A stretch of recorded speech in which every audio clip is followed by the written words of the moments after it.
Hello and welcome everyone, it is me, the lover, also known as the Power to Duelist, back for you with another deck profile and with a new ban list. In effect, I think it is very much time to showcase you guys what I am currently using as my current Morphtronic deck.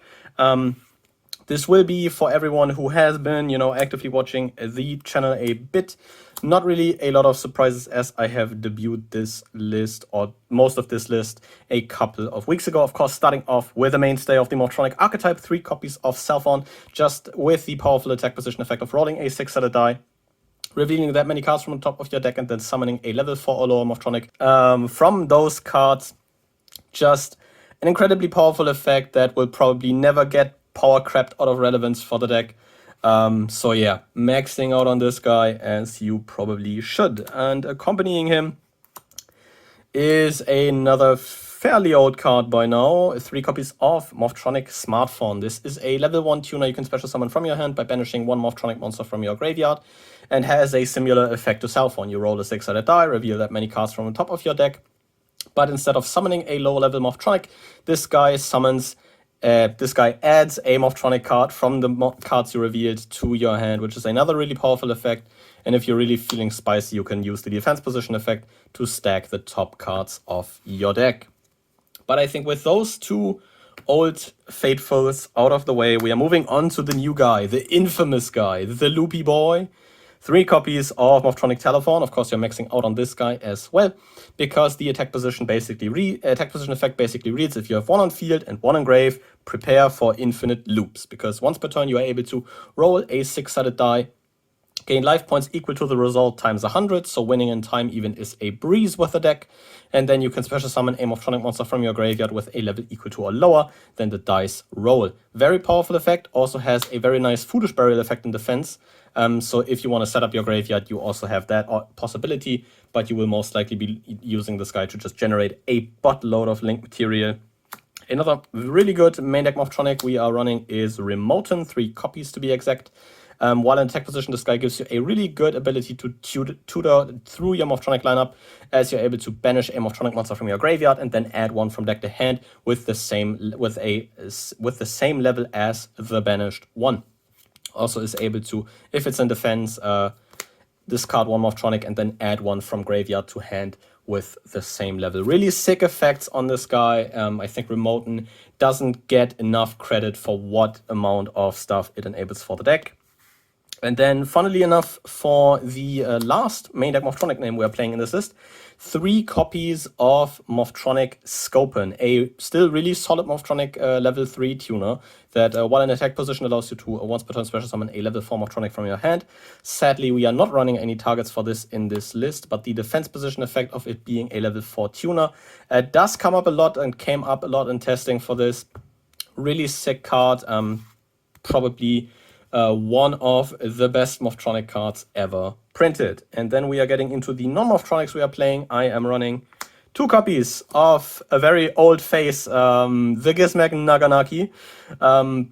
This guy can tribute a machine monster you control with equal attack and defense to summon a machine monster with equal attack and defense, but a lower level as the tributed one from your deck, which not only gives you access to Telefon, but also gives you access to Telefon if you need it. Makes Gizmek Naganaki a really sick inclusion and adds a good couple of copies of Telefon and Telefon to the deck. This could be potentially level 4 Morphtronics if you really feel like it. But I just like the Gizmeks for the added consistency of getting to Telefon and Telefon, as if you are able to get to 1, 2, or in a best case both, you are most likely very much fine. And then the 1 card combo enabler the deck needed, 3 copies of It Is Gamer Time.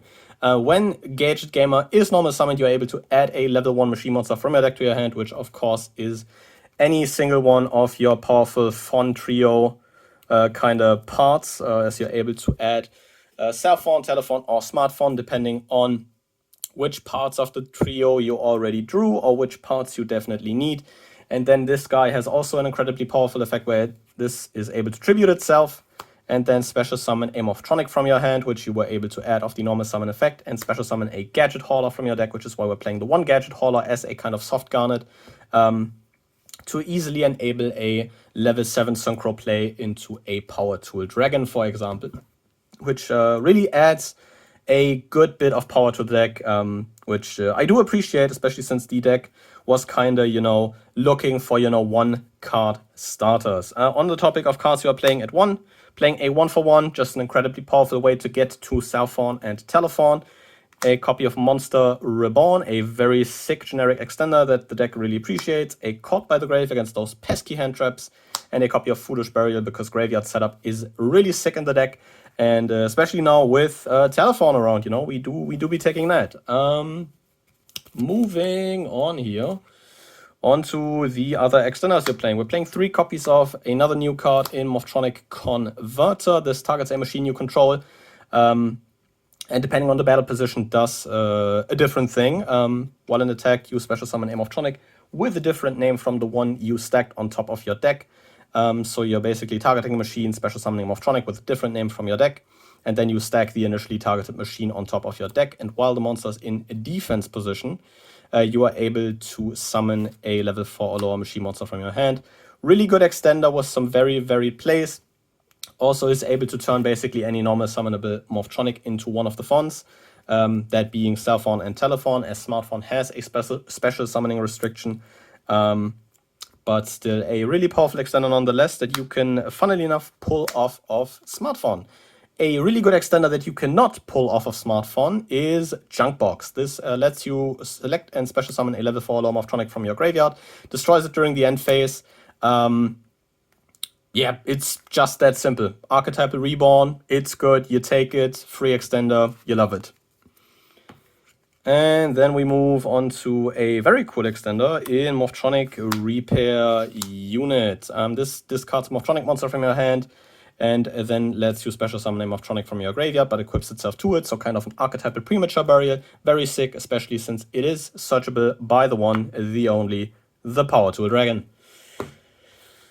Yeah, and on to, on the Power Tool Dragon topic, for our braver equipped spells, I'm still running with Super Magic Sword of Raptorness for some targeting protection. United we stand because big number go burr, but I have added a copy of Life Extreme to my main deck because the option to choose between a targeted quick effect negate and a quick effect pop is just very sick. Because this, if the battle position of a monster on the field is changed, lets you target a card your opponent, lets you target a card on the field and destroy it. Very sick effect, gives you some very varied interaction with your opponent, so you are able to choose there.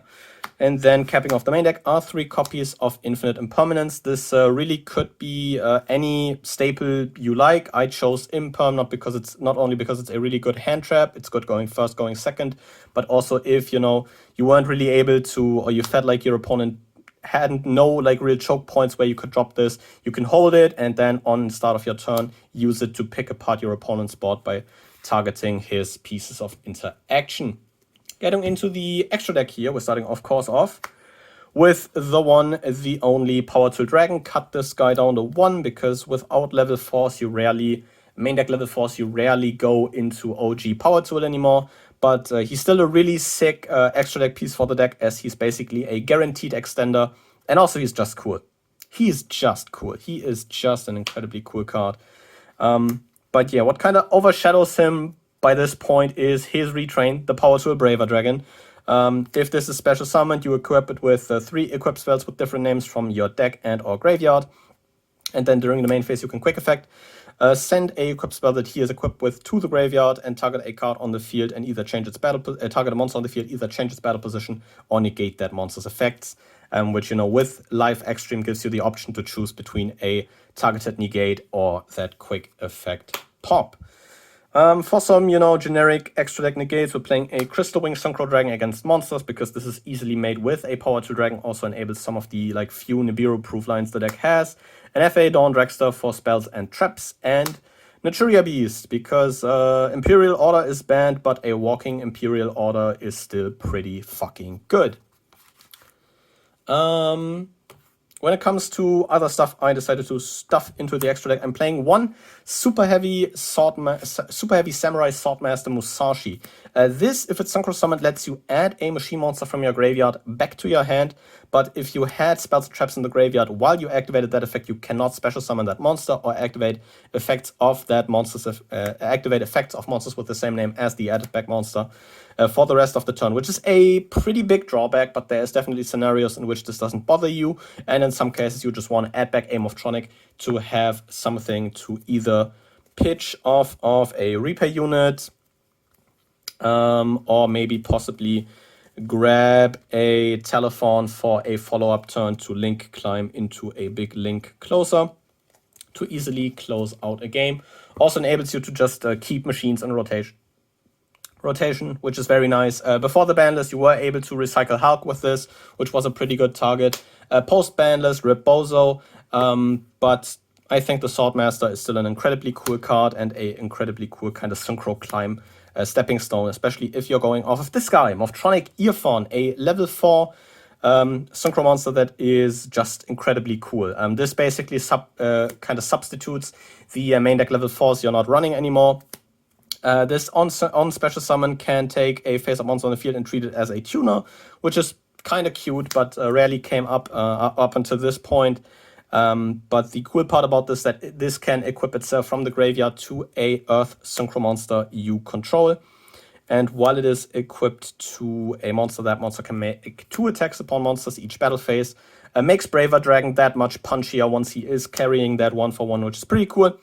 Especially in combination with the next level 4 synchro we're playing. Still playing that 1 armory arm for the equip synergy because it's cool. And burning your opponent for some big damage if you run over a big monster is just a very funny thing to do. Playing 1 Formula Synchron, you're not summoning this off of Hulk anymore, but you're still going into this fairly regularly. I think you can definitely make a solid case, or maybe playing 2 if you find the space. But yeah, just drawing 1 on Synchro Summon is really sick, gets you maybe another extender, another combo piece, which you really do appreciate. The quick Synchro effect is pretty neat, as just ending on like Formula Synchron Net Beast is still pretty sick, as you can just use the Net Beast to maybe negate other spells, and in the worst case you just take Formula Synchron Net Beast and make a Dawn Dragster. So you're definitely good on that front. And then I have increased the amount of links I am playing due to, you know, smartphone, Telefon reasons. Playing an Underworld Goddess of the Closed World. This came really clutch in a game against a friend of mine playing Black Wings, because Full Armor Master Ultimate Falcon is a cool board, but not if you have a Kaiju in your extra deck. Just an incredibly sick link monster. Being able to link away your opponent's monsters to make this is just so powerful. Absolutely love this card. Do not regret buying her pre-Megatons, by the way. I am that much of a simp. 1 Apollosa Bow of the Goddess as a good endboard piece going first, and a Boral Sword Dragon for those going like second or turn 3 OTKs. This could be an access code. I'm not rich, so this is a Boral Sword, but yeah, some, you know, space for those big link 4s that maybe add some, you know, utility and toolbox possibilities to the deck. And then the Link 2 extender I have been missing for so long. Jesus Christ. I've played this guy for a long time, even while Hulk was legal, and I just absolutely love this card. And I think, especially now that we have a main deck float target for this guy, as funnily enough, you would be surprised to find out that Gadget Gamer is a level 4 or lower Gadget monster. So if Platinum Gadget is destroyed by one of your opponent's cards, you are even able to float into a body to keep you a bit of value, while still being a good Link 2 extender to make with 2 machines that is able to special summon a level 4 lower machine from your hand to a zone he points to. He's not Hulk, but he is pretty fucking good. A Nightmare Phoenix, just as, you know, good generic back row removal. This is probably the flex slot of the extra deck. Didn't find anything I really wanted here, but Nightmare Phoenix is just, you know, nice to have. But if you find something you want in the slot more than anything, put it here. And then the 1 Link Koribo protects against some battles sometimes, and is also a good way to get a Telefon or cell phone off the board in case you have another extender at the ready. So yeah, great for that, and just a lovely card in total. But yeah, I think with that out of the way, to address the elephant in the room, you have not seen a Machine Duplication because I am currently not running that card. If you wish to run that card, just cut these 3, put in 3 Machine Dupe, and the deck will work just as fine. This is not me saying Machine Dupe is bad for the deck, but this is me saying there is another way. roast me in the comments about it, but I have made an entire video about why and how, and I will link that down below or link it up here, depending on if I forget that or if I don't. But with that out of the way, I'll thank you guys very much for watching. See you guys again next time. But until then, goodbye.